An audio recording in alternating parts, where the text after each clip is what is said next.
grabación, quería preguntarle si quedó alguna duda de lo que vimos la clase pasada, antes que sigamos con la unidad número 2, si quedó algo pendiente, algo que me quieran consultar antes de comenzar la clase. Profe, lo que es la parte práctica, ¿la veríamos Sí. hoy? No, la parte práctico tienen mañana, jueves. Los teóricos Perfecto. son los lunes y miércoles y los prácticos son los jueves de 9 a 13. O sea que mañana van a tener todo práctico, digamos, con Inés Ahumada, eh, en ese horario que yo les decía, de 9 a 13, y eso es todo como un práctico, digamos, normal, ¿sí? O sea, nosotros vamos a ir viendo teórico-práctico en realidad, porque no es posible separar totalmente la teoría de la práctica, pero todas las actividades prácticas las van a desarrollar completamente mañana con María Inés Ahumada, y el viernes tenemos como una especie de repaso, cierre de los contenidos de la semana, y ahí van a tener 2 horas de teórico y 2 horas de práctico también. O sea que todavía no han tenido, digamos, ninguna clase completamente práctica, ¿sí? La clase del lunes ya está subida al aula, ¿sí?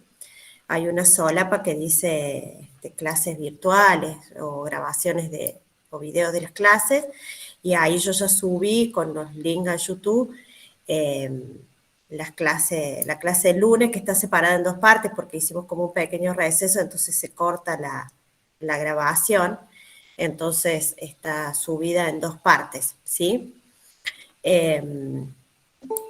Pero ya está subida, y lo mismo vamos a ir subiendo el resto de las clases, ¿sí? Bien, ¿alguna otra consulta, algo que haya quedado pendiente del lunes? Que A me mí me quiera... quedó, profe, como, perdón, sí. Sí, sí, sí, te Lo escucho. de, lo de máxima verosimilitud, como que ese concepto todavía no lo termino de poder entender. Porque cuando Bueno, intenté hacer los ejercicios tampoco, como que no lo termino de relacionar.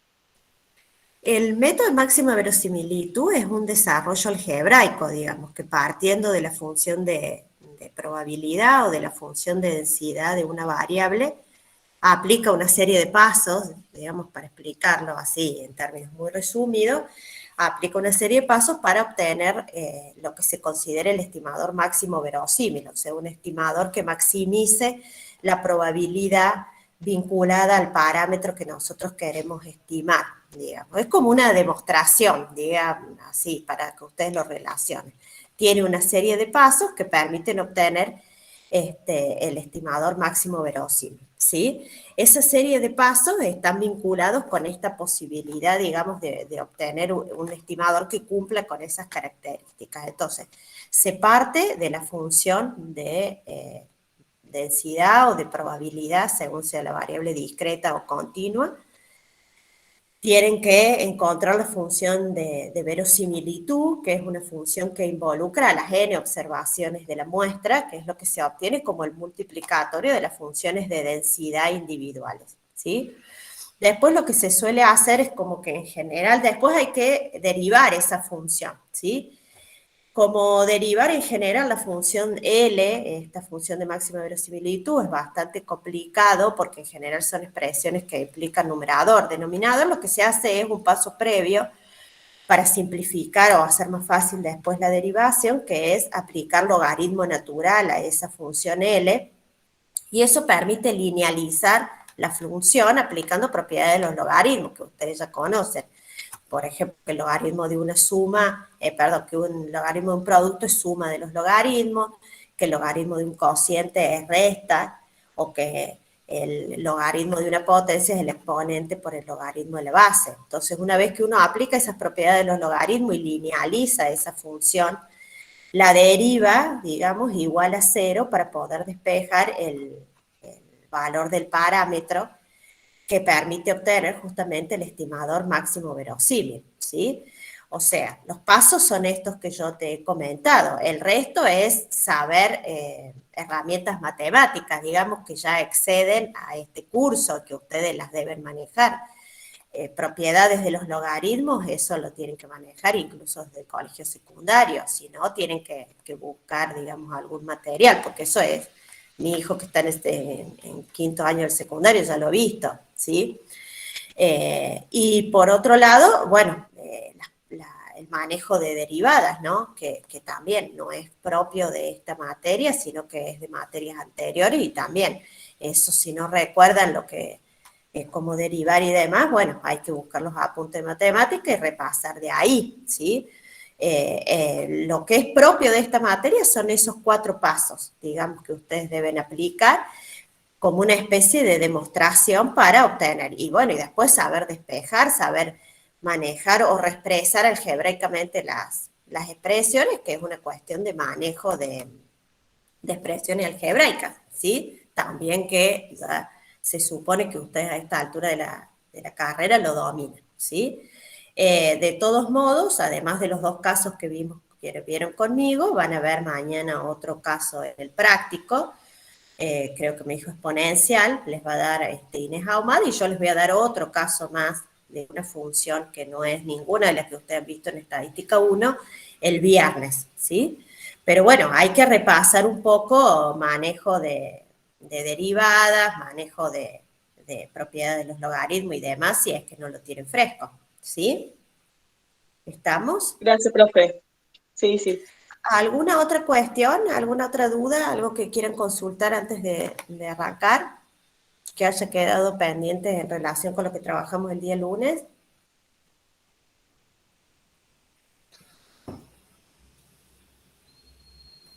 Profe, yo con el tema de los grados de libertad no los terminé de entender bien. Sí, ¿qué no entendiste de los grados de libertad? O sea, cómo funcionan o cuál es la lógica de eso. Los grados de libertad están vinculados con el tamaño de la muestra y se restan, digamos, la cantidad de estimadores que uno tiene en el estadístico.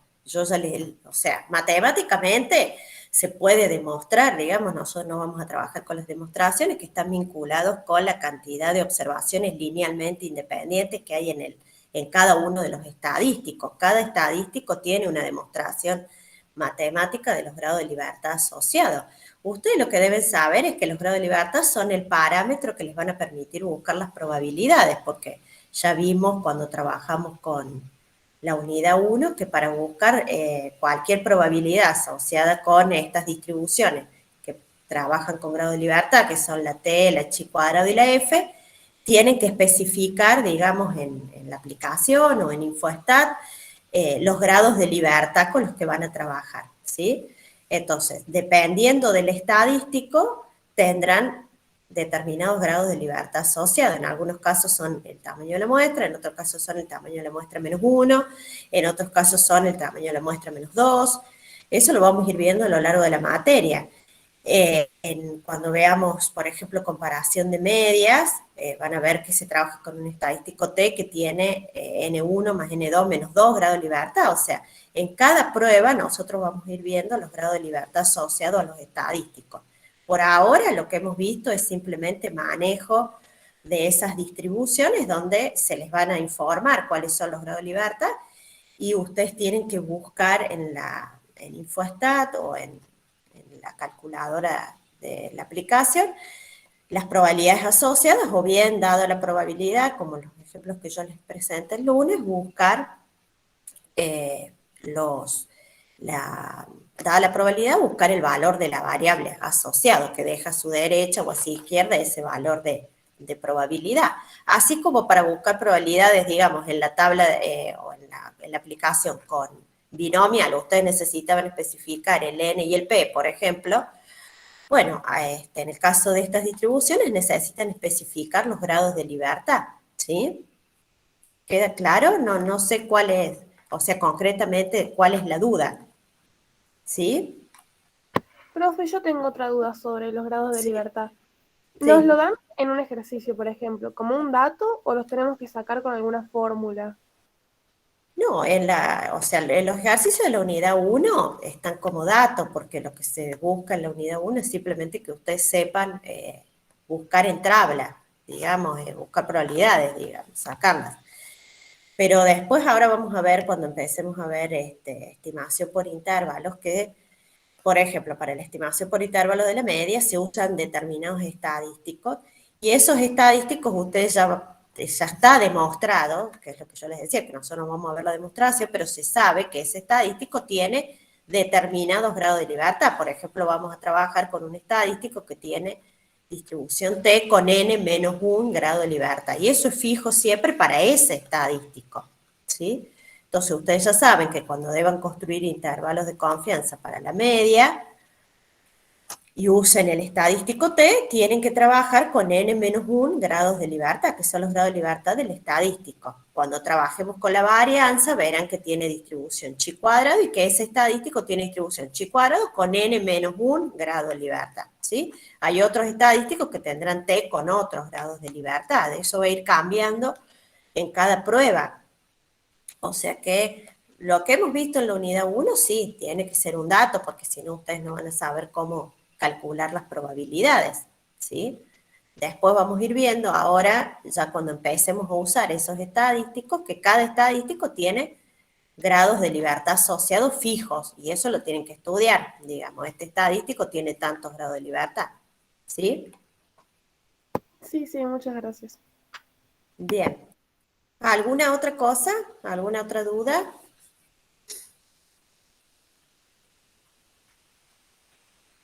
Bueno, entonces arrancamos con lo que sigue de la unidad 2, ¿sí? Recuerden que habíamos visto, como para hacer un repasito muy rápido, que en esta unidad 2 íbamos a trabajar con una de las técnicas fundamentales de la inferencia estadística, que era la estimación de parámetros. Lo que trabajamos un poco en la clase pasada fue la estimación puntual, o sea, estimar el valor de los distintos parámetros poblacionales, mu, sigma cuadrado y p, a partir de un único valor, que podía ser, en el caso de la media poblacional, la media de la muestra, en el caso de la varianza poblacional, la varianza de la muestra, S cuadrado, y en el caso de la proporción poblacional, el estimador es la proporción muestral, que lo simbolizamos con P sombrerito, ¿sí? Vimos que esos estimadores puntuales, calculados en base a la muestra, debían cumplir con la mayoría de estas propiedades deseables que comentamos, que era la insesgabilidad, la consistencia, la suficiencia y la eficiencia, ¿sí? Y después lo que vimos fue el método de máxima verosimilitud, que permitía obtener estimadores de los parámetros que cumplieran con la mayoría de las propiedades deseables, habíamos dicho, de los buenos estimadores, ¿sí? Lo que vamos a ver hoy es el segundo gran tema vinculado a esta unidad, que es la estimación por intervalos, ¿sí?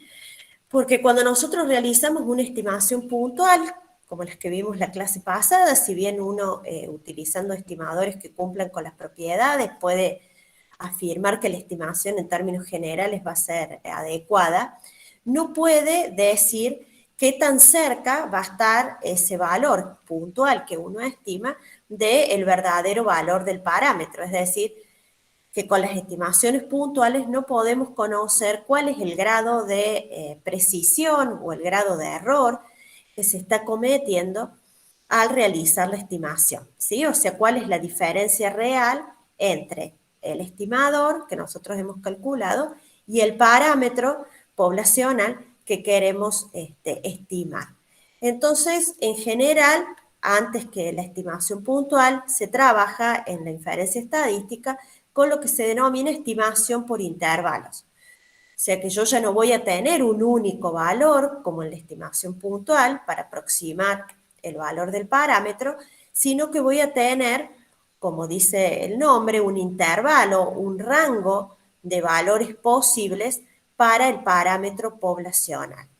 La ventaja de esta estimación por intervalos es que justamente puedo conocer, a través de lo que vamos a ver, que se denomina nivel de confianza, puedo conocer cuál es el nivel de error o el grado de aproximación que estoy logrando al realizar esa estimación, ¿sí? O sea que se pierde un poco de precisión en el sentido de que ya no tengo una estimación, como estimación del parámetro, un único valor, como tenía en la estimación puntual, pero se gana en el conocimiento del error que uno puede cometer al realizar la estimación, ¿sí? Entonces, supongamos que queremos estimar la duración media de un lote de lamparitas eléctricas y hemos tomado una muestra de 25 lamparitas y a partir de esa muestra de 25 lamparitas se comprobó que la media muestral o la duración media fue de 1200 horas, ¿sí?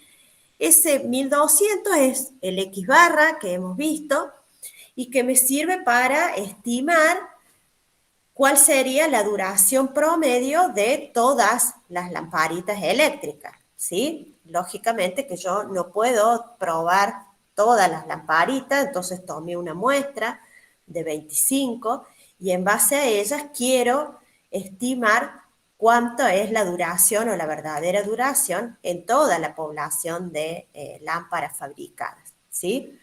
Entonces, ¿qué podemos decir acerca de el verdadero valor del parámetro? Bueno, con esta estimación puntual, como yo les decía antes, lo único que podemos decir es que es de esperar que la verdadera media poblacional esté cerca de este valor de 1200, pero no podemos decir qué tan cerca o qué tan lejos va a estar. Suponemos que si la muestra ha sido bien tomada, es aleatoria, es representativa de esa población, estará cerca de la verdadera media poblacional, pero no podemos decir qué tan cerca o qué tan lejos va a estar, o sea, no podemos calcular o determinar cuál es el error que estamos cometiendo al realizar esa estimación del parámetro poblacional MU, ¿sí? Entonces, esa diferencia entre el valor del parámetro que nosotros desconocemos y esta estimación puntual que nosotros hemos realizado es lo que se conoce como error de estimación, ¿sí?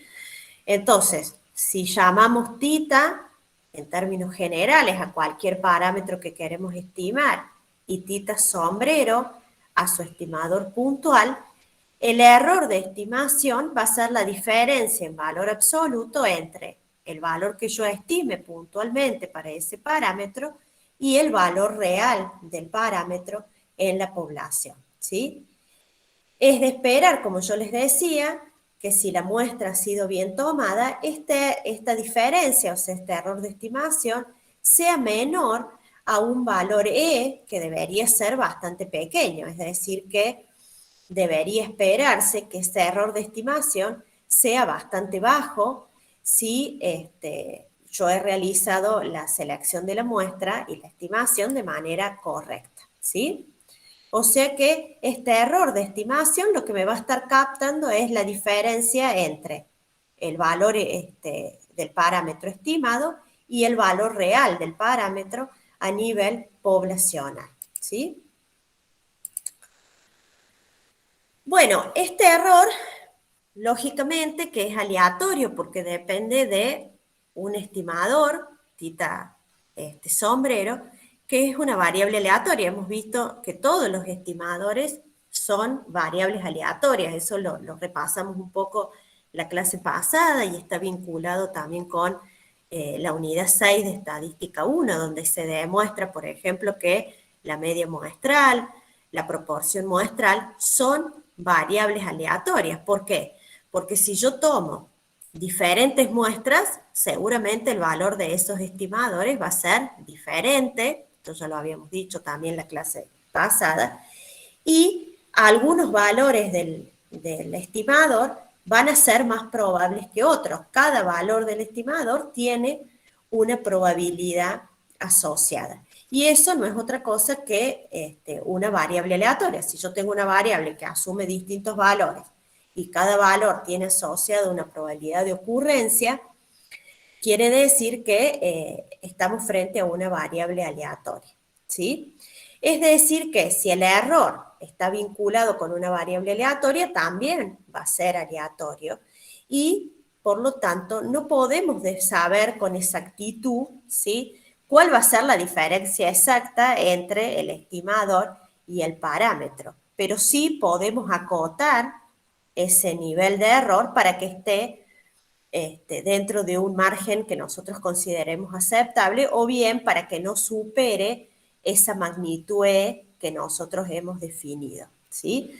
Nosotros no podemos determinar el valor exacto de ese error, pero sí podemos acotarlo para que esté dentro de cierta magnitud que nosotros consideramos aceptable en función de la estimación que queremos realizar, ¿sí? Entonces, acotando, digamos, el margen de error y teniendo en cuenta que los estadísticos que nosotros vamos a utilizar, habíamos dicho que los estadísticos son funciones que dependen de los estimadores y de los parámetros que nosotros queremos estimar, y que tienen distribuciones de probabilidad conocidas, ¿sí? Cuando presentamos las distribuciones la clase pasada, la T, la chi cuadrado y la F, presentamos algunos estadísticos que yo les comenté que íbamos a utilizar más adelante, que cumplen con estas condiciones. Son funciones que relacionan los estimadores con los parámetros y que tenían determinadas distribuciones que yo les fui comentando o presentando como ejemplo. Entonces, a partir del conocimiento de las distribuciones de probabilidad que tienen esos estadísticos, podremos establecer un intervalo aleatorio sumando y restando a la estimación puntual, que sería tita sombrerito, ¿sí?, un determinado margen de error, y podremos asociar cierta probabilidad de que el parámetro esté incluido en ese intervalo, ¿sí? O sea, lo que vamos a hacer es construir un intervalo, un rango de valores, dentro del cual, con un determinado nivel de confianza, que ya vamos a ver qué es, va a estar incluido el parámetro que yo quiero estimar, ¿sí? Bien, entonces, como les decía antes, si bien en la estimación por intervalos se pierde precisión porque la misma ya no está referida a un valor puntual, sino a un rango o intervalo de valores, nos permite conocer cuál es el error que estamos cometiendo al realizar la estimación y también cuál es el nivel de confianza de que la afirmación que nosotros estamos realizando sea correcta, ¿sí? Por eso es que en la inferencia estadística en general se trabaja con estimaciones por intervalos. De todos modos, como ustedes verán, la estimación por intervalo parte de la estimación puntual del parámetro, a lo cual se le suma y se le resta un error, que ya vamos a ver cómo se construye, ¿sí? Si se le resta, digamos, vamos a obtener ya vamos a ver lo que se llama el límite inferior del intervalo, y cuando se suma el error se obtiene lo que se llama el límite superior del intervalo de confianza.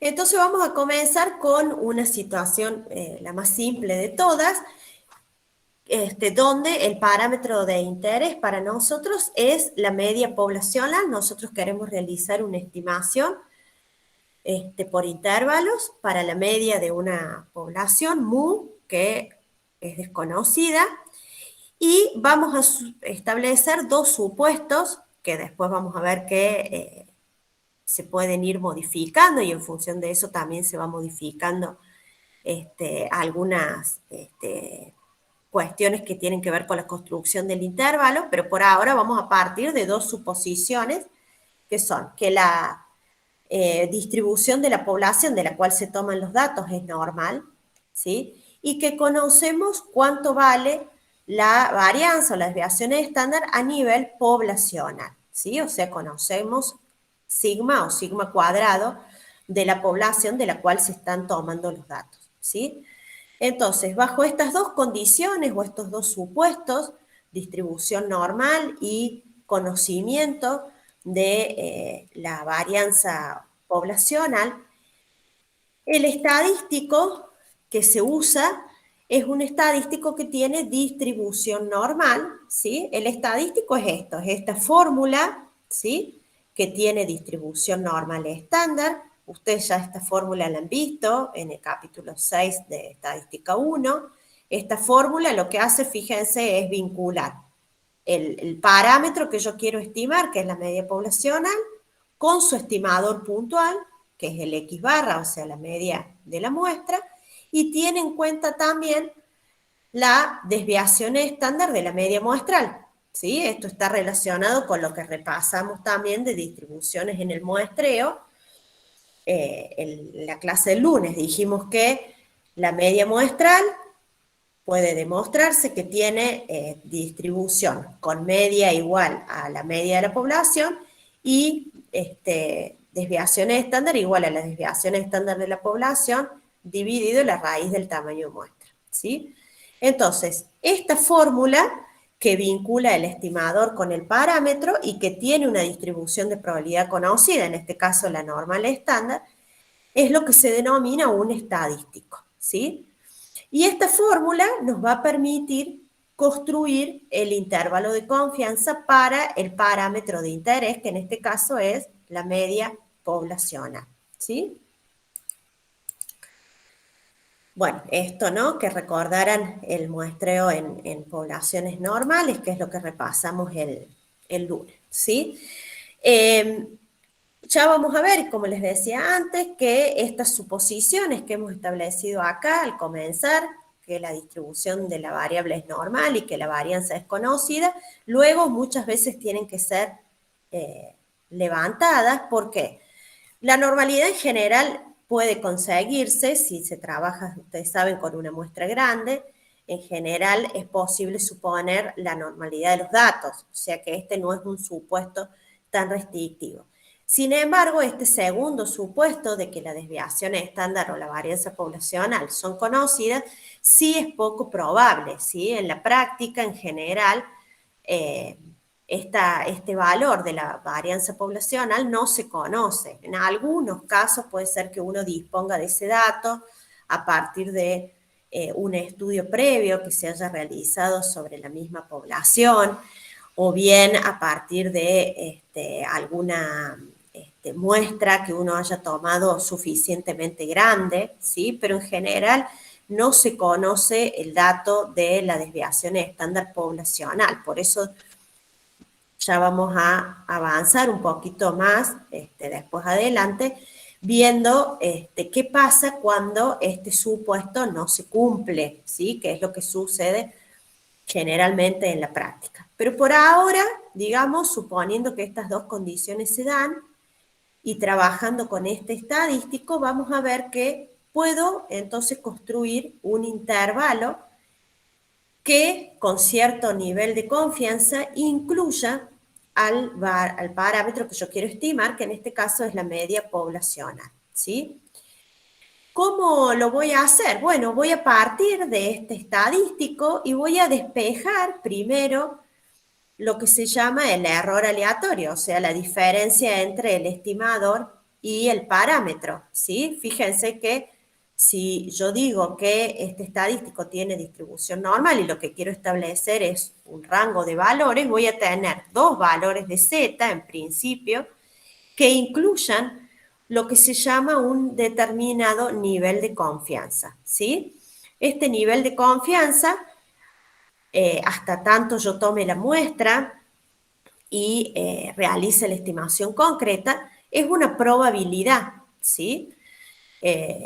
Esta probabilidad me va a permitir buscar en la tabla estos dos valores de z que encierren, ¿sí?, a la diferencia entre el estimador y el parámetro, ¿sí? O sea que voy a tener dos valores de z, ¿sí?, que van a ser iguales en valor absoluto, este con signo negativo y este con signo positivo, que encierren al estadístico. Lo único que he hecho es pasar el denominador del estadístico, que era sigma sobre raíz de n, a ambos miembros para dejar en el medio el error aleatorio, ¿sí?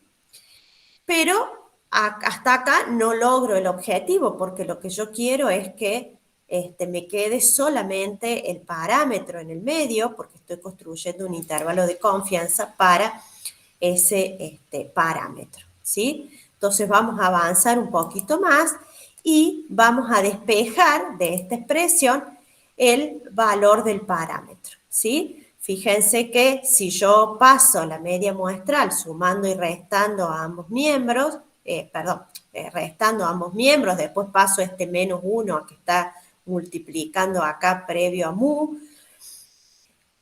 Acá, a ver, hay un error. Acá es x menos, ¿sí? Sí, ya lo voy a corregir después antes de subirlo, lo acabo de ver. Acá es x barra menos z por sigma sobre raíz de n, y acá es x barra más z por sigma sobre raíz de n, ¿sí?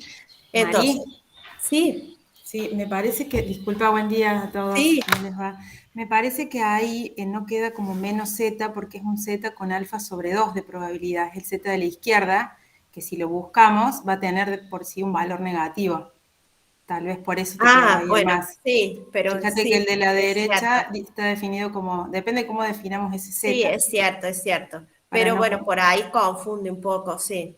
En sí. general, claro, cuando expresamos el límite inferior siempre ponemos X, bueno, Más más o menos, menos un sí, z, y es tal el cual. z considerado en valor Sí, absoluto de ese tal- intervalo simétrico respecto es de la media, cierto. entonces es el mismo valor. Claro, esto es en función de lo que yo les aclaraba antes acá, que les decía, estos dos z van a ser iguales en valor absoluto, este va a ser negativo y este va a ser positivo. Por eso, en definitiva, como este va a ser negativo, les va a quedar x barra menos z de alfa sobre 2 y x barra más el z. ¿Sí? ¿Se entiende? ¿Esto quedó claro o hay alguna duda? De No, todos sí se modos, ya lo entiende. vamos a ver ahora en un ejemplo para que les quede más claro. Esto es como la teoría, ¿sí? Bien, o sea, siempre el valor negativo de z me va a permitir calcular el límite inferior y el valor positivo el límite superior, ¿sí? En el caso de la normal, como la distribución es simétrica, estos dos z van a ser iguales, como les decía yo, en valor absoluto, pero con distintos signos, ¿sí? Por ahora estamos trabajando con un intervalo aleatorio. ¿Por qué? Porque no hemos tomado todavía esta muestra, no hemos reemplazado el x barra, el sigma, la raíz de n por datos concretos. O sea que este intervalo está dependiendo del x barra, que es una variable aleatoria, y por lo tanto este intervalo resulta aleatorio, y 1 menos alfa entonces puede considerarse hasta ahora como una probabilidad.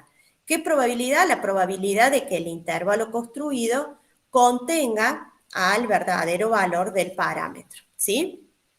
Bien, ¿vamos hasta acá? ¿Hay alguna duda? Profe, perdón, me quedé en el signo. Al final le dejamos el más, porque sería menos por menos más, o le corregimos No, con menos. déjenle el más, digamos, y consideren este z negativo, entonces les va a quedar más un z Sí, negativo, sí, en definitiva les queda menos, ¿sí? ahora sí, Era lo que yo gracias. les decía, que pueden poner directamente el menos z, ¿sí? O bien considerar el signo negativo del z directamente, ¿sí? El resultado es el mismo. Sí, queda más menos z, ¿sí? Entonces, en definitiva queda x barra menos z, ¿sí? Ahora ya lo vamos a ver con números para que lo entiendan mejor, ¿sí? Bueno, esta expresión, ¿sí? Sigma sobre raíz de n, es el error estándar. Ustedes recordarán, habíamos visto el error estándar asociado a la media muestral, ¿sí? Y la expresión completa que se suma o se resta, digamos, según el signo del z, a el estimador puntual para obtener el intervalo, que es lo que está en azul, o sea, z por sigma sobre raíz de n, es lo que vamos a denominar el error de estimación, ¿sí? Bien, entonces consideremos el caso que estábamos viendo de las 25 lamparitas que habíamos tomado en la muestra. Profe, ¿Sí? disculpe que le interrumpa. Sí, Eh, Se me corta un poquito. ¿Cuál dijo que era el error de estimación? ahí volvemos. El error de estimación es esta expresión, z por sigma sobre raíz de n, ¿sí? O sea, el error estándar es solamente sigma sobre raíz de n, esto ya lo habíamos visto, es el error estándar de la media muestral. Si a eso lo multiplico por el valor de z, ¿sí? En este caso, ya vamos a ver que cuando construyamos otros intervalos de confianza, acá puede haber otro estadístico como el t, ¿sí? Entonces el valor crítico que vamos a buscar en la tabla que corresponda, multiplicado por el error estándar, es lo que se denomina error de estimación. Y el error de estimación es lo que se suma y se resta al estimador puntual, que en este caso es la media muestral, para obtener el intervalo de confianza. ¿Sí? ¿Está claro?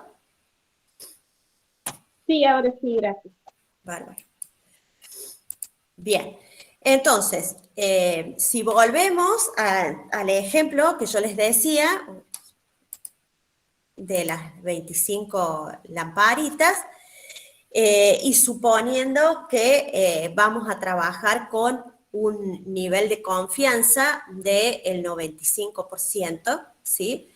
Podemos reemplazar, digamos, en este intervalo que hemos construido, por los datos del ejercicio. Fíjense que este es el X barra, ¿sí? 1200, que es el valor que habíamos obtenido para la duración en la muestra de 25 lamparitas, ¿sí?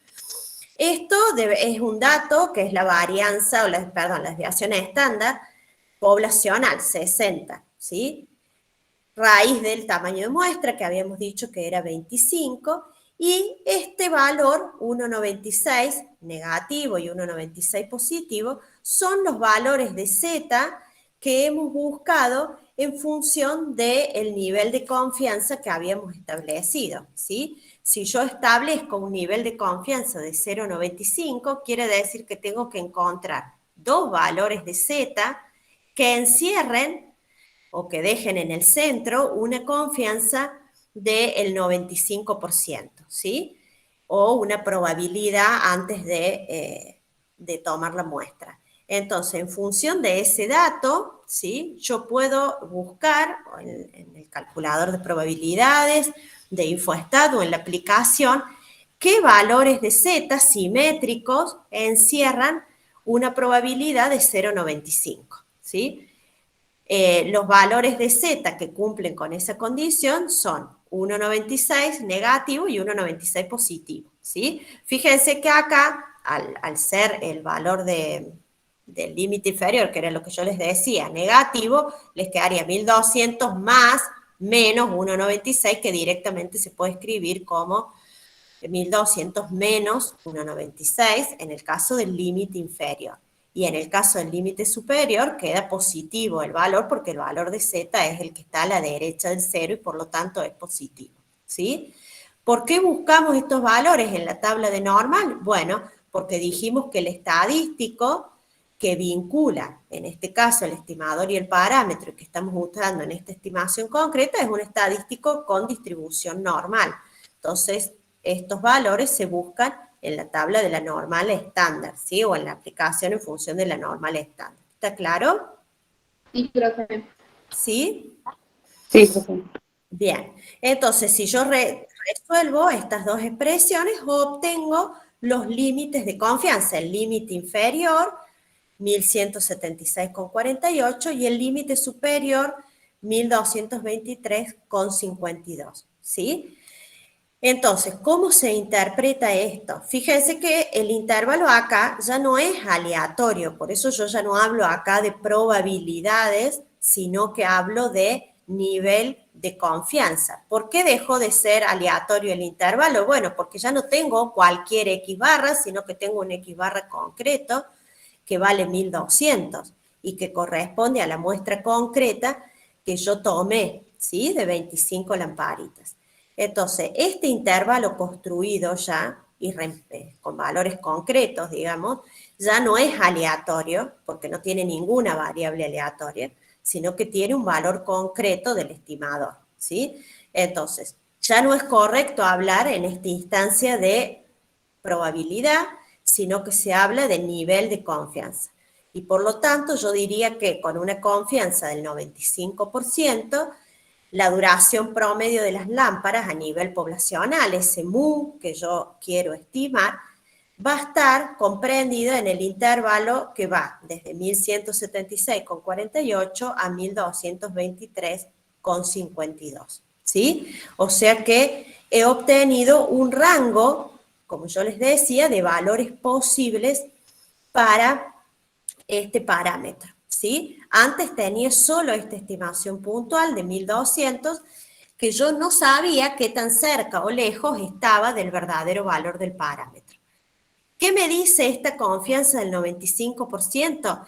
Y que si yo construyera 100 intervalos, en 95 de esos sería de esperar que la media esté incluida, y en un 5% de los casos estaría fuera, o sea que tendría, digamos, un 5% de probabilidades de equivocarme, ¿sí? Eso sería para que ustedes entiendan qué significa ese nivel de confianza.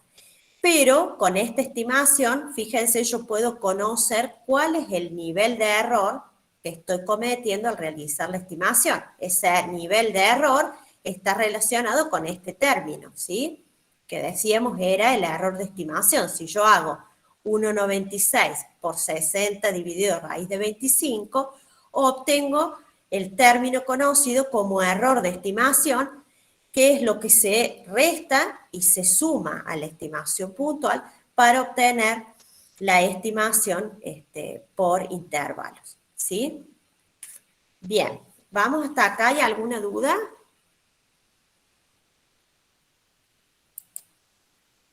Bien, entonces, ¿sí? ¿Sí? Te escucho. No, profe, tengo delay, por eso es que respondo, pero no le llega el momento. ¿Hay alguna duda? No, profe. Ah, bien, perfecto. Bueno, entonces, en términos generales, nosotros lo hemos visto al desarrollo con un ejemplo, que era el ejemplo concreto para la media muestra poblacional, ¿sí? En términos generales, ¿cuáles serían los pasos para construir una estimación por intervalos de cualquier parámetro? Primero, bueno, lógicamente identificar cuál es el parámetro que queremos estimar, identificar cuál es el estimador puntual más adecuado para ese parámetro en función de lo que hemos visto para estimaciones puntuales, ¿sí? ¿Cuál es el estimador puntual que cumple con la mayoría de las propiedades deseables de los estimadores, ¿sí? Por ejemplo, en el caso de la media, vimos que en la media poblacional un estimador también podía ser la mediana muestral, pero vimos que, por ejemplo, la mediana muestral tenía mayor varianza que la media muestral, entonces era menos eficiente y por lo tanto nos quedábamos con la media muestral como el mejor estimador de la media poblacional, ¿sí? El mejor estimador puntual. Luego tengo que buscar o elegir qué estadístico, o sea, qué fórmula que vincula el estimador y el parámetro voy a utilizar. Esto va a estar relacionado con ciertas condiciones o supuestos que analizamos, que decíamos antes, ¿sí? Por ejemplo, para el caso que vimos, sabiendo que la población era normal y que la varianza poblacional era conocida, el estadístico que utilizamos era un estadístico con distribución normal estándar, ¿sí? Si cambian esas condiciones o cambia el parámetro a estimar, va a cambiar esta fórmula, este estadístico que nosotros vamos a utilizar. Siempre los estadísticos deben permitir despejar algebraicamente de la expresión el parámetro para que podamos construir el intervalo y tener, lógicamente, una distribución de probabilidad conocida para que podamos buscar esos valores críticos en función de las probabilidades asociadas a esa distribución conocida, ¿sí? Bueno, luego tengo que elegir cuál es el nivel de confianza con el que voy a trabajar. Esto generalmente va a ser un dato en el ejercicio. Les van a decir, trabaje con determinado nivel de confianza, ¿sí? Los niveles de confianza más usados son del 90%, del 95% y del 99%, ¿sí? Esos son los tres en general más usados, pero puede haber otros valores. Se puede trabajar con el 98%, el 97% de confianza. En general, la mayoría de los ejercicios están planteados para el 90% de confianza, el 95% y el 99%, que son como los 3 niveles de confianza más usados, ¿sí? Luego, un poco lo que hicimos en este caso de la media, despejar a partir de la fórmula del estadístico el parámetro a estimar para obtener estos límites inferior y superior, que con una confianza de 1 menos alfa van a contener al verdadero valor del parámetro, ¿sí? Bien. Entonces, ¿qué intervalos de confianza un poco vamos a trabajar? Bueno, para la media poblacional, el caso de varianza conocida, que es el que ya he adelantado yo para explicar el concepto de estimación por intervalos, pero yo les dije que en general también el supuesto de que se conozca la varianza de la población es poco probable, con lo cual vamos a ver qué sucede cuando eso, ese dato no se tiene, ¿sí? O sea, vamos a ver cómo se trabaja para realizar estimaciones a través de intervalos de confianza para la media poblacional con varianza poblacional desconocida, ¿sí? Y también vamos a ver intervalos de confianza para los otros 2 parámetros que hemos presentado, que son la proporción poblacional y la varianza poblacional, ¿sí? Un poco lo que yo les decía, los niveles más usados de confianza. El nivel de confianza está relacionado entonces con la confianza que tenemos de que el intervalo construido incluya al valor del parámetro, ¿sí? Fíjense que acá un poco está el ejemplo que yo les planteaba. El nivel de confianza lo que me va a indicar es, antes de tomar el intervalo, de tomar la muestra, digamos, y hablando en términos de probabilidad, qué tan probable es que el intervalo que yo construya incluya al valor del parámetro, ¿sí? Seguramente si trabajo, por ejemplo, con un 99% de confianza, quiere decir que si tomo 100 muestras, en 99, que son todas las que están en negro, el verdadero valor del parámetro va a estar incluido dentro del intervalo y en un caso va a estar fuera, que sería este intervalo construido con rojo, o sea que tengo un 1% de probabilidad de equivocarme, ¿sí? ¿Por qué tengo probabilidad de equivocarme? Bueno, porque lógicamente yo estoy trabajando con una muestra y tratando de saber qué pasa en toda la población a partir de esa muestra. Entonces, siempre en todas las técnicas de inferencia estadística que vamos a ver, hay un margen de error, ¿sí? No son nunca estimaciones 100% confiables. ¿Por qué? Porque, bueno, estoy trabajando con una partecita de la población, con una muestra, y tratando de averiguar o de inferir qué es lo que pasa a nivel de toda la población, ¿sí? Esto es un poco el concepto en el que se basa la inferencia estadística, ¿sí? Ya vamos a ver también que en el caso de las pruebas de hipótesis, que es otro instrumento inferencial muy utilizado, también vamos a tener errores asociados a esa técnica, ¿sí? Pero se gana, lógicamente, porque se está trabajando con una muestra y no con toda la población. Se gana en términos de costos, se gana en términos de tiempo, porque no es lo mismo trabajar con toda la población que con una muestra. E incluso, digamos, en muchos casos no es posible trabajar con toda la población, porque, por ejemplo, en pruebas de control de calidad, hay pruebas que implican a lo mejor la destrucción de las piezas fabricadas, con lo cual necesariamente hay que trabajar con muestras y no se puede trabajar con toda la población. Ustedes saben que la mayoría de los estudios estadísticos trabajan con muestras y eso implica asumir ciertos niveles de error, pero que son conocidos por el investigador, que pueden ser manejados, ¿sí? Y esa es, digamos, la ventaja, que yo puedo precisar con qué nivel de error o con qué nivel de confianza estoy trabajando, ¿sí? Lógicamente que la precisión de la estimación en este caso va a estar relacionado con la amplitud del intervalo. Cuanto más amplio, más grande sea el intervalo que yo construya, menos preciso va a ser. ¿Por qué? Porque voy a tener un rango más amplio de valores posibles para el parámetro que yo quiero estimar, ¿sí? Y esto ya vamos a ver que está relacionado con distintos factores. Uno de esos es el nivel de confianza, otro es el tamaño de la muestra, por ejemplo, que se tome, ¿sí? Bien, entonces, el primer caso, para construir intervalos de confianza sobre la media poblacional, es un poco el que hemos trabajado con varianza conocida, ¿sí? Partiendo de una población normal, sin importar cuál es el tamaño de la muestra que se tome.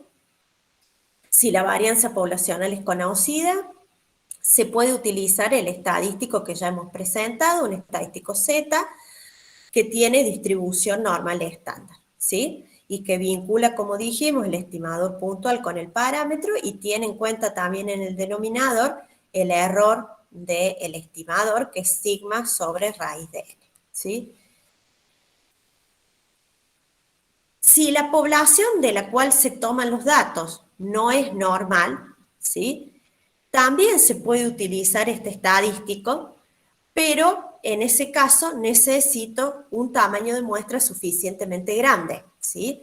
Para poder aproximar por el teorema central del límite, ¿sí? Si la población de la cual tomo los datos es normal, entonces ya vimos también por el teorema de muestreo en poblaciones normales que no interesaba el tamaño de muestra, la media muestral también iba a tener distribución normal, ¿sí? Acá falta el X, acá falta la barrita del X, ¿sí? Yo también la voy a agregar. Cualquiera sea el tamaño de muestra, si la población es normal, X barra tiene distribución normal con media muy varianza sigma cuadrado sobre N. Si la población de la cual no tomo, yo tomo los datos no es normal, bueno, así sí necesito que el tamaño de muestra sea mayor que 30 para aplicar el teorema central del límite, y bajo esa condición puedo obviar este supuesto de población normal y trabajar con el mismo estadístico, ¿sí? En este caso, entonces, el intervalo, de forma resumida, trabajando con este estadístico, se puede expresar como la media muestral más y menos, según el límite que yo quiera calcular, este Z que busco en la tabla por sigma sobre raíz de n, ¿sí? Este sería, en forma resumida, la expresión del intervalo que mostramos ya a cómo se llegaba, digamos, a esta expresión, despejando a partir de esta fórmula, que es el estadístico, el valor de mu, ¿sí? Bien.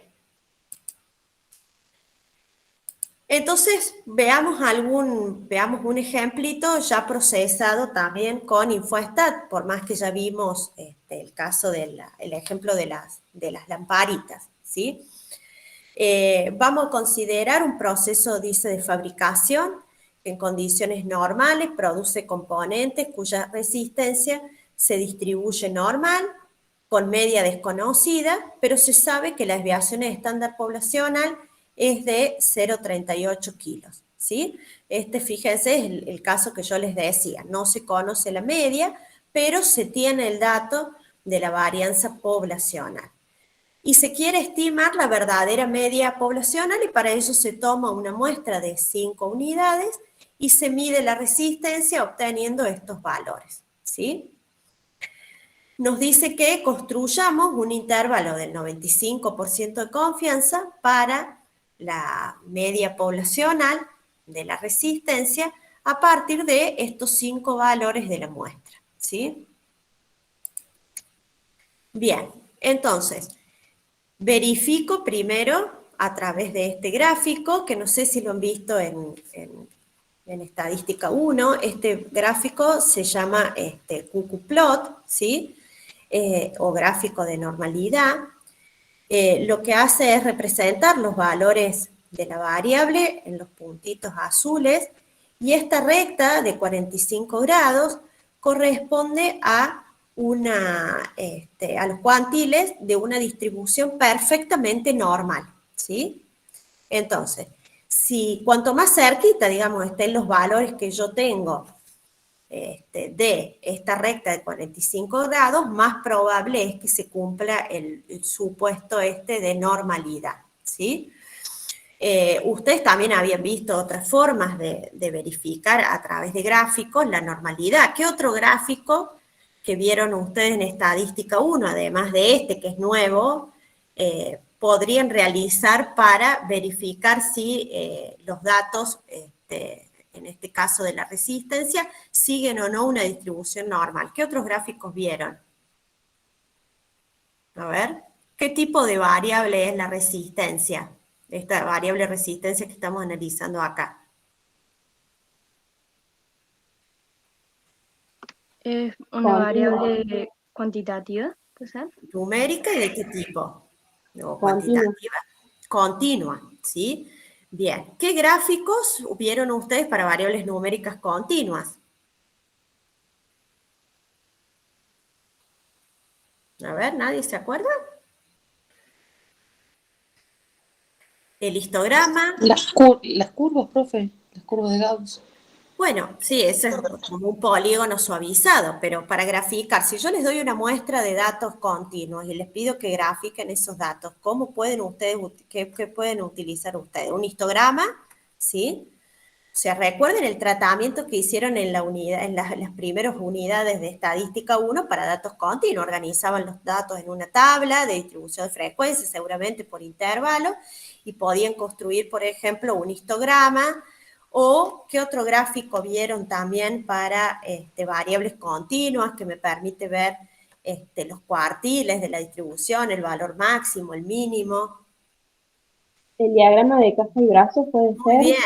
El diagrama de caja y brazos o el box plot también era otro gráfico que ustedes vieron para variables numéricas y que permite determinar visualmente, ¿no?, si una variable se ajusta o no a una distribución normal. Acá tenemos muy poquitos datos en este ejemplo, pero si tuviéramos más datos, seguramente, igual con estos 5 datos, se puede construir el box plot, ¿sí?, o el diagrama de caja y brazos. O sea que para verificar si el ejercicio no les dijera que la variable se distribuye normal, puede suceder que no se los diga, digamos, directamente, pero que les demos un gráfico, cualquiera de estos gráficos que hemos comentado recién, un histograma, un diagrama de caja y brazos, o este gráfico que hemos presentado hoy, para verificar, para que ustedes puedan verificar si se cumple o no la normalidad de los datos. ¿Se entiende? ¿Por qué es importante verificar si los datos se distribuyen o no normal? ¿Qué dijimos recién? A ver. ¿Qué dijimos Para saber antes? qué tamaño de... Porque influyen en el estadístico, ¿no? Claro, para ver si puedo usar o no el estadístico Z, porque si los datos no se distribuyen normal, ¿qué me tengo que fijar? Si la muestra es suficientemente grande, mayor que 30, para poder utilizar el estadístico Z, si no, no lo puedo utilizar, ¿sí? Entonces, en este caso que tengo una muestra muy chiquita de 5 unidades, es importante saber si la variable sigue o no una distribución aproximadamente normal, ¿sí? Porque de eso depende que yo pueda utilizar o no el estadístico Z, ¿sí? Acá ya lo dice el ejercicio, dice la resistencia se distribuye normal, pero hemos incluido el gráfico, digamos, para que ustedes se vayan habituando a que a veces el dato no va a estar disponible en forma directa en el enunciado, sino que van a tener información para analizarlo. Por el momento solamente en forma gráfica, pero después ya cuando avancemos un poco más en la materia van a ver que existen pruebas también, pruebas de hipótesis, para verificar la normalidad de los datos. Entonces podrá suceder que tengan el gráfico o que tengan información de esa prueba de hipótesis para que ustedes determinen si se cumple o no el supuesto de normalidad, ¿sí? Bien. Entonces, a partir de estas 5 observaciones, ¿qué debería hacer yo? Calcular la media muestral de estos 5 datos, ¿sí? Para poder obtener un estimador puntual, digamos, de la verdadera media poblacional. Si yo hago el promedio de estos 5 valores, obtengo 15,6, que sería el X barra, ¿sí? Y para poder construir el intervalo tengo que sumar y restar el valor de z, que corresponde a, o que deja, digamos, en el medio una probabilidad de 0,95, ¿sí? Eso lo busco en el calculador de probabilidades de Infostat. Estoy trabajando con una normal estándar, fíjense, media 0 y varianza 1, ¿sí? Si tengo en el medio, entre los dos valores de z, una probabilidad de 0,95, quiere decir que me va a quedar 0,025 de probabilidad en cada extremo de la distribución, y por lo tanto, si yo busco el valor de z positivo, ese valor de z va a acumular una probabilidad de 0,975, ¿sí? Entonces le coloco este valor a Infostat, presionaba calcular y me arrojaba el valor de z, esto lo pueden repasar también de estadística 1, el valor de z que encierra entonces 0,95 de probabilidad, ¿sí? Acá que tengo sigma, que es el dato que me daba el enunciado, la desviación estándar poblacional, dividido la raíz del tamaño de muestra, que en este caso es 5, ¿sí? Entonces, a partir de eso, calculo el límite inferior y el límite superior del intervalo de confianza. ¿Qué diríamos entonces? Que con una confianza del 95%, la verdadera media de la resistencia, o sea, la media poblacional de la resistencia, va a estar comprendida en el intervalo que va desde 15,27 a 15,93. ¿Sí? ¿Se entiende? Sí, ¿Hay profe. alguna duda? Sí. Bien. No. Fíjense que qué pasaría, pensemos un poquito, si yo modificara el nivel de confianza. En vez de trabajar con el 0,95 o el 95%, trabajara, por ejemplo, con el 99%. ¿Qué términos de esta expresión del intervalo de confianza cambiarían? ¿O El no error cambiaría nada?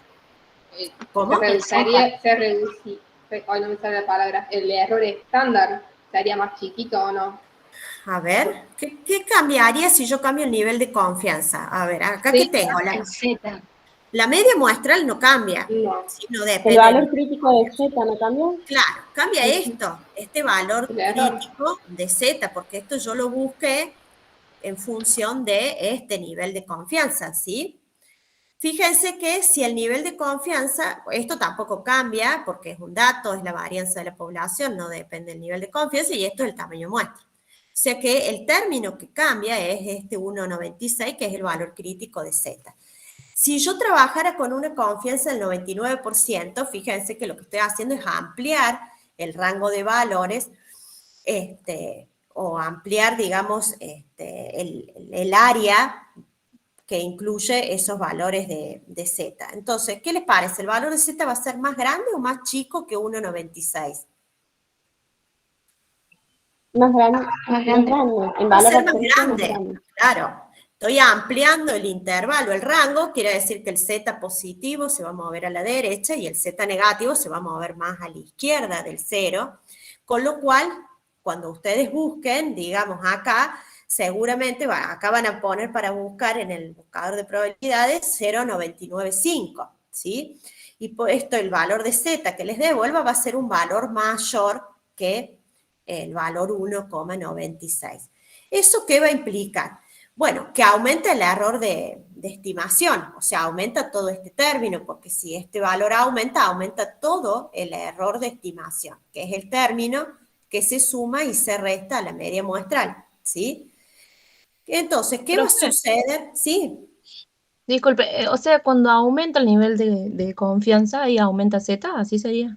claro, si aumenta el nivel de confianza, aumenta Z, ¿sí? Ese aumento de Z, ¿qué hace? Aumenta el error de estimación, que es todo este término, ¿sí? El error de estimación es lo que se suma y se resta a la media muestral para calcular el intervalo, ¿sí? Dijimos que Z por sigma sobre raíz de n se llamaba error de estimación. Entonces, un aumento del nivel de confianza provoca un aumento del Z crítico y por lo tanto un aumento de todo este término que es el error de estimación, ¿sí? Entonces, Gracias. ¿qué les parece que va a pasar con el intervalo, con los límites del intervalo? ¿Voy a tener un intervalo más grande o más chiquito que este que tengo para una confianza del 95%? Más grande. Más grande. Voy a tener un intervalo más grande, ¿sí? Si el intervalo es más grande, quiere decir que tengo un rango más amplio de valores posibles para el parámetro. Y un intervalo más amplio es, por lo tanto, un intervalo menos preciso. ¿Por qué? Porque tengo más valores posibles para el parámetro, ¿sí? Y esto está relacionado con el grado de precisión que yo quiera tener en las estimaciones. ¿Por qué? Porque ustedes me dirán, bueno, si la confianza está vinculada con la probabilidad de que el intervalo construido contenga el parámetro, ¿sí? Decíamos, bueno, en términos de probabilidades, digamos, una confianza del 95% indica que de 100 intervalos, 95 lo van a incluir al verdadero parámetro y en 5 nomás me voy a estar equivocando. Entonces ustedes dirán, bueno, trabajemos siempre con una confianza del 99, porque eso implica que tengo menos chances de equivocarme, ¿sí? Y eso es cierto. Si yo trabajo con una confianza del 99%, tengo menos chances de equivocarme. ¿Pero por qué? Porque el intervalo que voy a obtener es más amplio y es, por lo tanto, menos preciso, ¿sí? Entonces el investigador deberá determinar en función de la precisión que necesita si prefiere un mayor nivel de confianza y por lo tanto un intervalo menos preciso o prefiere bajar el nivel de confianza y tener un intervalo más pequeño y por lo tanto más preciso. ¿Se entiende? O sea, el aumento en el nivel de confianza no sale gratis, es a costa de una reducción en la precisión de la estimación, ¿sí? ¿Por qué? Porque un aumento en el nivel de confianza genera un intervalo más amplio y por lo tanto menos preciso. ¿Sí? ¿Estamos? Lo contrario, lógicamente, pasaría si yo bajo la confianza al 90%. Si bajo la confianza del 95 al 90, este valor de Z va a ser más chiquito, el error de estimación va a ser más pequeño y por lo tanto el intervalo construido va a ser más preciso, ¿sí? O va a tener menor amplitud. ¿Estamos? O sea, como tarea o como ejercitación, ustedes pueden probar construir este mismo intervalo con estos mismos datos, modificando el nivel de confianza al 99 y modificando el nivel de confianza al 90% para que vean en términos numéricos, que después también lo vamos a ir viendo en el repaso del viernes, para que vean en términos numéricos cómo cambia el intervalo construido, ¿sí? La amplitud del intervalo se obtiene restando el límite superior menos el límite inferior, ¿sí? Si yo hago 15,93 menos 15,27, obtengo la amplitud de este intervalo, ¿sí? Construyan entonces después ustedes como tarea, con los mismos datos, el intervalo para el 90 y para el 99 y analicen esto un poco lo que hemos estado viendo ahora. Cómo cambia la amplitud del intervalo con un aumento del nivel de confianza y con una reducción del nivel de confianza, ¿sí? Bien. Bueno, ¿qué pasa ahora si la varianza poblacional es desconocida? ¿Sí? Que yo les decía que es un supuesto bastante probable que se cumpla. En general, uno no tiene la información de la varianza poblacional, o sea que es muy poco probable que en la práctica utilicen o pueden utilizar este estadístico que vimos antes con distribución normal, porque en general el dato de la varianza poblacional no se tiene.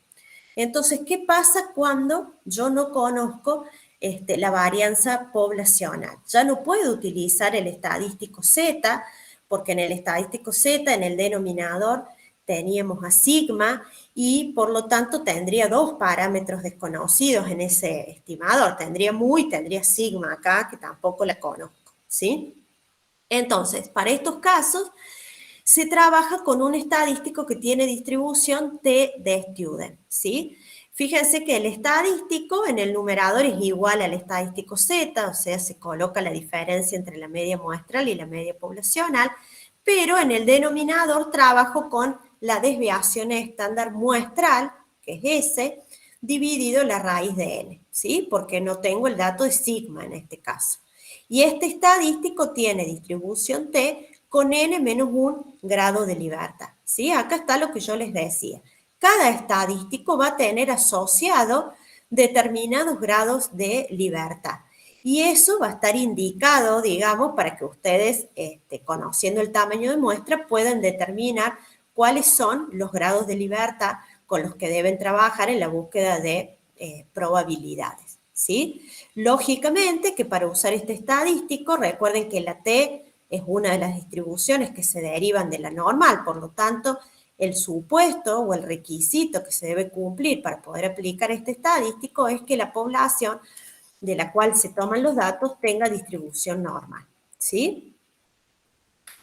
En general, ya lo vimos cuando planteamos presentamos la distribución T de Student en la unidad 1, que si la muestra era suficientemente grande, lo vimos a través de un gráfico, la función de densidad de la T se aproxima mucho a la normal. Entonces, en general van a ver que para tamaños de muestra grandes, mayores que 30, si trabajan con la T o con la normal, prácticamente el estadístico, el valor crítico, perdón, arroja el mismo valor, ¿sí? Pero corresponde, digamos, si la varianza es desconocida, trabajar con la T, ¿sí? Si la población de la cual se toman los datos no es normal, que yo les decía que es un requisito para poder aplicar este estadístico, ¿sí? Bueno, se pueden seguir, digamos, algunas alternativas. Una es intentar transformar, utilizar alguna transformación de la variable original para aproximarla a la normal. Por ejemplo, a veces, en lugar de trabajar con la variable original, se trabaja con el logaritmo de la variable, y el logaritmo muchas veces de la variable sigue una distribución normal, con lo cual, digamos, se corrige en cierta manera ese problema de que la distribución no sea normal, ¿sí? Pero no se está trabajando con la variable original, sino con el logaritmo. Entonces, a veces cuando uno después interpreta los resultados, tiene que volver a la escala original de la variable y hacer una transformación, y eso puede introducir cierto ruido, digamos, en los resultados. Otra posibilidad es que si la muestra es mayor que 100, teniendo en cuenta que hemos visto que el S se puede considerar como un estimador consistente de la media de sigma, ¿sí? Acá también hay un error, acá el S es un estimador consistente para sigma, ¿sí? Podríamos utilizar el estadístico Z, ¿sí? Si la muestra no es... Chicos, por favor, el micrófono desactivado. ¿Sí? Si la muestra fuera mayor que 100, ¿sí? O sea que si no conozco la varianza poblacional y la muestra no es normal, necesito un n todavía más grande, o sea, mayor que 100, para poder usar el estadístico Z, ¿sí? Teniendo en cuenta esta propiedad de consistencia que habíamos dicho, ¿se acuerdan que un estimador era consistente cuando al tomar muestras grandes existía la certeza de que el estimador iba a estar cerca del parámetro, ¿sí? Esta propiedad de consistencia es la que vimos la clase pasada y que dijimos que era válida solo cuando se trabajaba con muestras grandes, ¿sí? Por eso la exigencia de que n sea mayor que 100. Si no se dan estas condiciones, también se puede recurrir a la desigualdad de Chebyshev, que ustedes la han visto en estadística 1, y que, si bien no permite calcular probabilidades exactas, permite calcular cotas máximas y mínimas de probabilidad o probabilidades aproximadas, ¿sí? Sobre todo cuando esto no se cumplía el supuesto de distribución normal de los datos, ¿sí? Bien. Profe, una consulta. Ahí cuando dijo que podíamos utilizar el estadístico Z, cuando es mayor a 100, ¿sería el mismo que usamos cuando la población es conocida y en vez de sigma sería la S? Claro, sería la S. Lo que pasa es que cuando la población, claro, cuando la varianza es conocida con un N de 30, es suficiente, digamos, para aproximar a la normal. Si la población no es normal o es desconocida y además no conoces el sigma, necesitas un N de 100 para poder utilizar el Z, ¿sí? Bien. Y Gracias. reemplazarías tal cual. Sería este mismo estadístico, solo que con distribución normal, o el mismo que vimos antes, reemplazando a la sigma por la S, ¿sí? Ajá. Sí, gracias. Bien, entonces, de la misma manera, yo puedo construir, digamos, el intervalo partiendo de este estadístico, buscando, digamos, los dos valores críticos. Recuerden que estos dos valores críticos van a ser también, como la T es igual que la normal, en el sentido que es simétrica respecto de 0, este T va a ser negativo y este positivo, ambos iguales en valor absoluto, ¿sí? A partir de esta expresión, despejo el parámetro de interés y puedo construir el intervalo de confianza para la media poblacional en base a el estadístico T, ¿sí?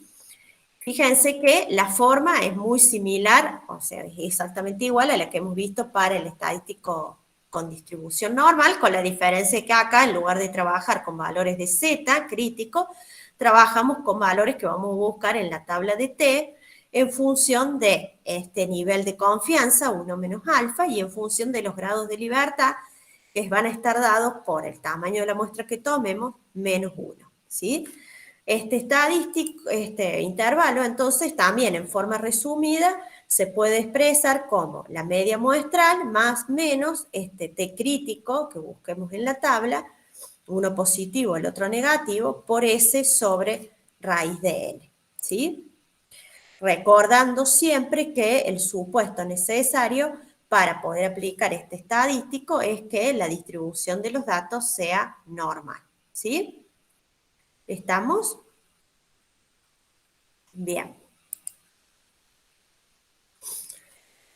Entonces consideremos el mismo ejemplo que antes, pero suponiendo ahora que no conocemos la varianza poblacional, ¿sí? El ejemplo que vimos de la resistencia, vamos a suponer ahora que no conocemos la varianza poblacional, entonces vamos a estimar, o vamos a construir un intervalo de confianza del 95% para la media poblacional, ¿sí?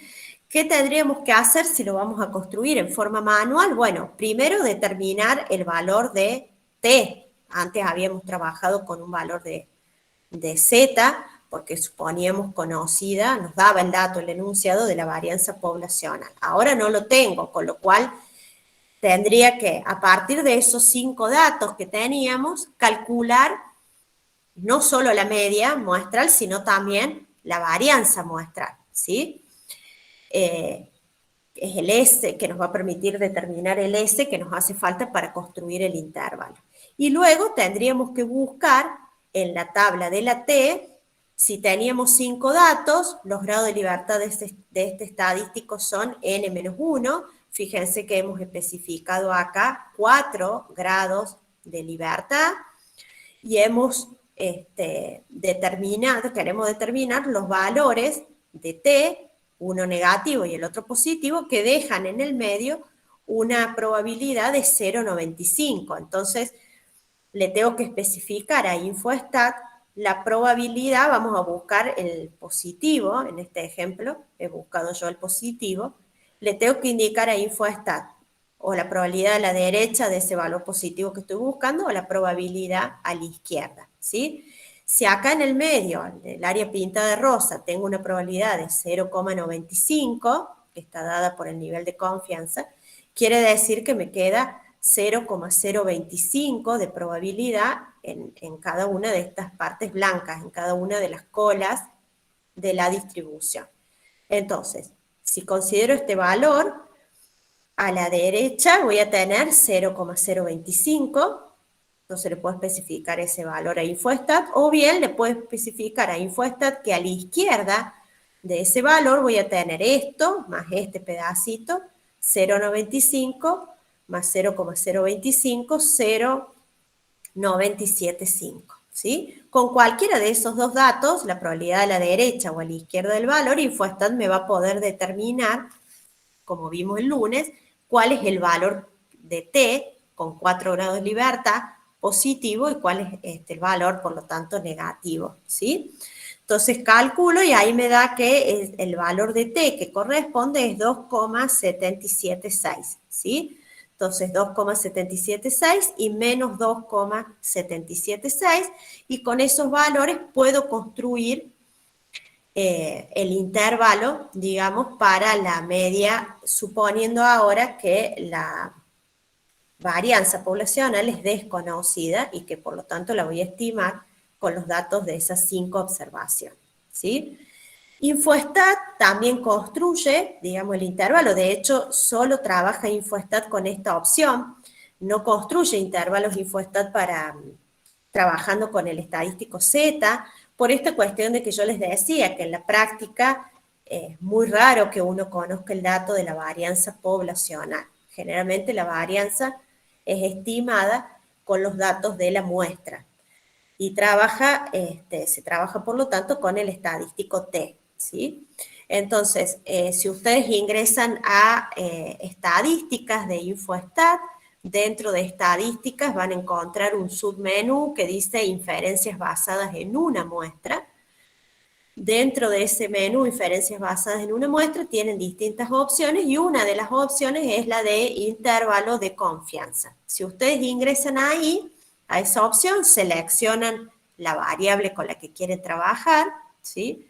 Tienen que tener, lógicamente, los 5 valores que yo les di ingresados, digamos, en Infoestat, ¿sí? Para que Infoestat pueda tomarlos a fin de realizar la estimación.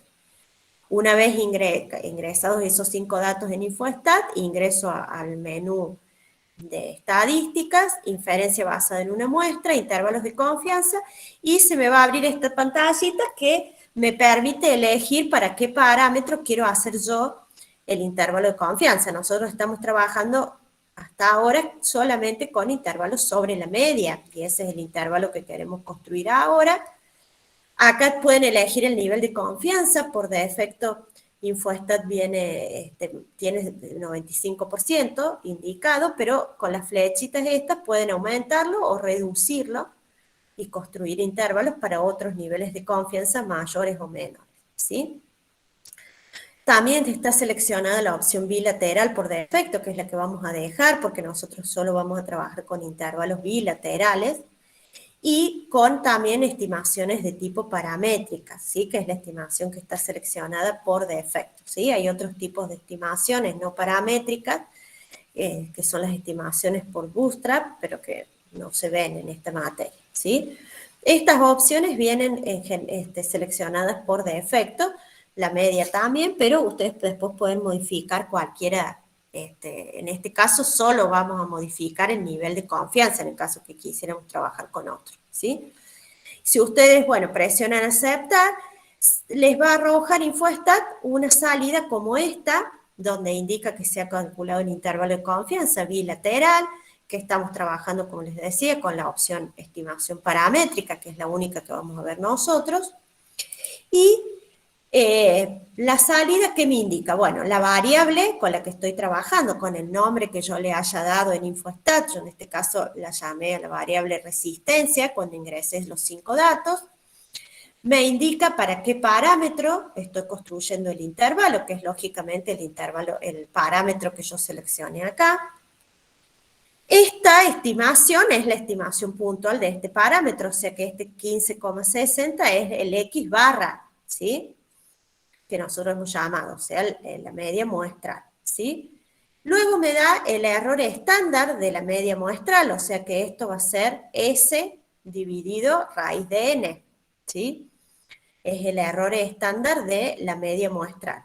O sea que este error estándar que figura acá es S, la desviación estándar de la muestra, dividido la raíz del tamaño de muestra. Me indica con qué tamaño de muestra estoy trabajando, con 5 observaciones, y me arroja los límites del intervalo para el 95% de confianza, como les decía, trabajando con la distribución TD-Student, ¿sí? O sea que nosotros podríamos interpretar entonces que con una confianza del 95%, la verdadera media de la resistencia va a estar comprendida en el intervalo 14,41, 16,79, ¿sí? Profe, Sí. ¿y con qué fórmula se calcula eso sin hacerlo con Infoestat? Y con esta que vimos acá,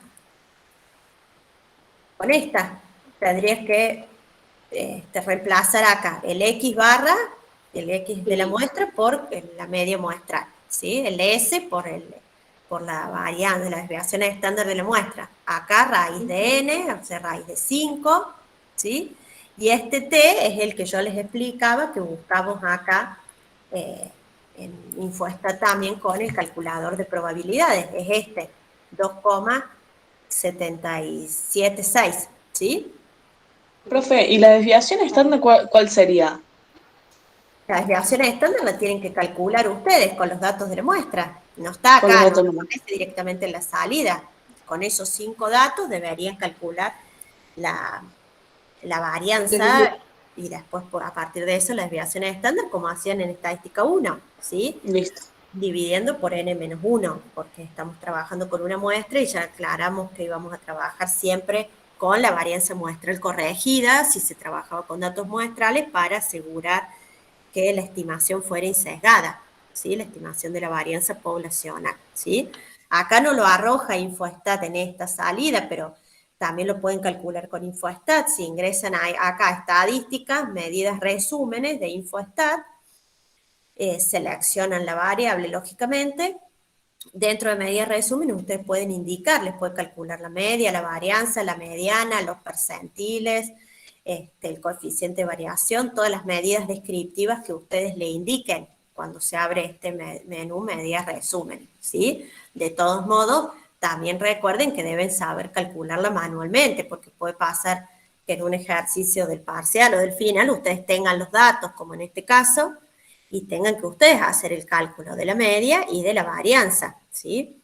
Y deben poder calcular a partir de una muestra. Lógicamente no les vamos a dar 200 datos para calcular, pero con muestras pequeñas, como en este ejemplo, puede suceder que tengan los datos y que ustedes tengan que hacer el cálculo de los estimadores, ¿sí? Media y varianza para poder hacer la estimación, ¿sí? Eso repasarlo de, lógicamente, estadística 1, si no recuerdan, ¿sí? ¿Está claro? Sí, profe, gracias. Bien. Bueno, ¿de qué depende entonces la precisión de este intervalo? Volviendo un poquito a la fórmula anterior, donde está desagregada, fíjense que ¿qué determina la precisión de este intervalo? Por un lado, habíamos dicho el valor de t, que si yo aumento el nivel de confianza, este t va a ser más grande y por lo tanto, habíamos dicho, va a disminuir la precisión del intervalo. Y esto pasa lo mismo que con el z, ¿no? Si bajo el nivel de confianza, por ejemplo, del 95 al 90%, este t va a ser más pequeño y por lo tanto voy a tener un intervalo más preciso, ¿sí? Pero además del t, ¿qué otro factor les parece que influye en la precisión del intervalo? A ver, fijándose acá en la fórmula, ¿de qué depende la precisión? Por un lado del t, que se mueve igual que el z, y que depende del nivel de confianza que yo fije. ¿Qué otro elemento puedo modificar si quiero aumentar o disminuir la precisión del intervalo? ¿Qué les parece? ¿El tamaño de la muestra? Muy bien, el tamaño de la muestra. La precisión también depende de la varianza, ¿no? Pero la varianza el investigador no la puede manejar, depende de los datos. La varianza es fija por los datos, eso yo no, como investigador, no puedo aumentar o reducir la variabilidad de los datos, eso está relacionado con el comportamiento de la variable. Pero sí, el investigador puede aumentar o reducir el tamaño de muestra en función de aumentar o reducir la precisión del intervalo. ¿Qué pasa si yo aumento el tamaño de muestra? ¿Qué les parece que va a pasar? ¿Voy a tener un intervalo más preciso o menos preciso? Más. Más preciso. Si yo, por ejemplo, en lugar de trabajar con los 5 datos que tengo, aumentar a la muestra a 100 datos, por ejemplo, ¿qué va a pasar?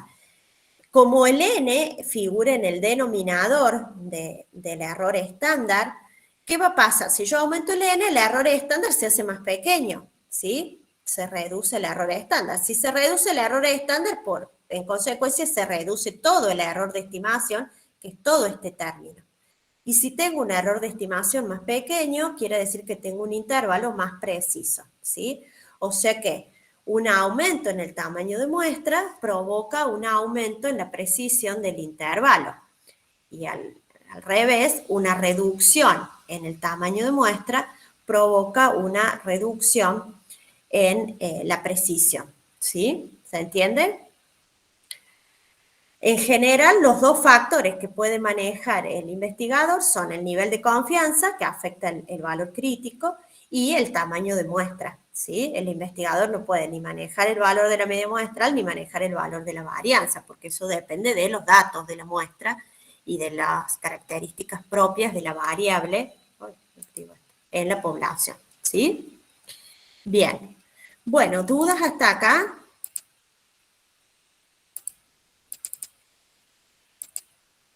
Bien. Bueno, cierro con esto y vamos a hacer el recreo antes después de pasar a, porque creo que ya viene después, sí, de la proporción, ¿sí? En el caso que trabajemos con un muestreo sin reemplazo, en general vamos a suponer que el muestreo se realiza con reemplazo, ¿sí? Los ejercicios en general no indican, y la suposición de base es, salvo que el enunciado indique lo contrario, es que se realiza con reemplazo. Pero si el enunciado indicara que se realiza un muestreo sin reemplazo, las fórmulas de los intervalos de confianza se corrigen en cierta forma aplicando el factor de corrección para poblaciones finitas, que ya lo habíamos, creo que lo habrán visto ustedes en estadística 1, que se calcula dividiendo el tamaño de la población menos el tamaño de la muestra por el tamaño de la población menos 1, ¿sí? O sea que, por ejemplo, en el caso del intervalo de confianza para la media con varianza conocida, a z por sigma sobre raíz de n, lo multiplicamos por la raíz del factor de corrección, ¿sí? Y lo mismo si fuera el caso del estadístico t. O sea, acá voy a tener t por s sobre raíz de n, lo tengo que multiplicar por la raíz del factor de corrección. O sea que el factor de corrección, digamos, se agrega a el término que forma el error de estimación, ¿sí? Corrige, digamos, al error estándar de la media muestral y por lo tanto afecta al error de estimación, ¿sí? Pero como les digo, siempre vamos a suponer, salvo que el enunciado indique lo contrario, que el muestreo se realiza con reposición y por lo tanto no va a ser necesario aplicar este factor de corrección. Si el enunciado específicamente dijera que el muestreo es sin reemplazo, les tiene que dar también información sobre cuánto es el tamaño de la muestra, este n grande, para que ustedes puedan calcular cuánto vale el factor de corrección y aplicar esa corrección en el error de estimación. ¿Sí? ¿Está claro? ¿Por qué dijo que se aplica raíz cuadrada al factor de corrección, profe? Bueno, porque en realidad el factor de corrección afecta a la varianza, y como nosotros cuando construimos el intervalo trabajamos con la desviación, o el error estándar, digamos, se aplica la raíz del factor de corrección, ¿sí? Ah, listo, ya Claro, acá no tenés vos la varianza, trabajas en la construcción del intervalo, trabajas con la desviación estándar, o el error estándar de la media muestral, ¿sí? Entonces se aplica la raíz del factor de corrección también, porque en definitiva el factor de corrección afecta a la varianza, ¿sí? Entonces si saco raíz de todo el término, digamos, me queda la raíz también del factor de corrección para la construcción del intervalo, ¿sí? ¿Se entiende? Profe, sí. Y cuando hay que calcular así sin reemplazo Sí. y la varianza es desconocida, cuando usamos el S, Bueno, hay que... igual, sí, igual, solo que acá vas a tener el S en lugar del sigma y acá vas a tener T en lugar de Z. Pero no hay que usar la varianza muestral corregida por n-1 sobre n. Sí, también, o sea, aplicás esta raíz al error estándar que habíamos determinado. O sea, vas a tener Entonces, acá, acá vas a tener T por S sobre raíz de n. Sí. Por raíz de n menos n sobre n menos 1. Igual, lo que cambia es que acá en lugar de un Z vas a tener un T y acá en lugar de sigma vas a tener el S, si fuera. Pero se usan, digamos, las dos correcciones. Sí, no son, la otra no es una corrección, la otra es un cambio de estadístico, ¿sí? Bien. Porque no tenés el dato, no podés usar sigma, no podés poner sigma si no la conoces, digamos. O sea, usás Claro, o el sea, otro estadístico. al cálculo de la varianza muestral se lo multiplica por el factor de corrección de poblaciones finitas. Claro, claro, queda Perfecto. igual, lo que pasa es que acá vas a tener T y acá vas a tener S. ¿Sí? Claro, bien. ¿Se entiende? Sí, sí, gracias. Bien. Bueno, entonces cortamos, son y 36 hasta las -10, y después volvemos, así seguimos con lo que queda, ¿sí? Hacemos un recrédito. ¿Les parece? Bueno, profe. Perfecto. Vale. Gracias, profe.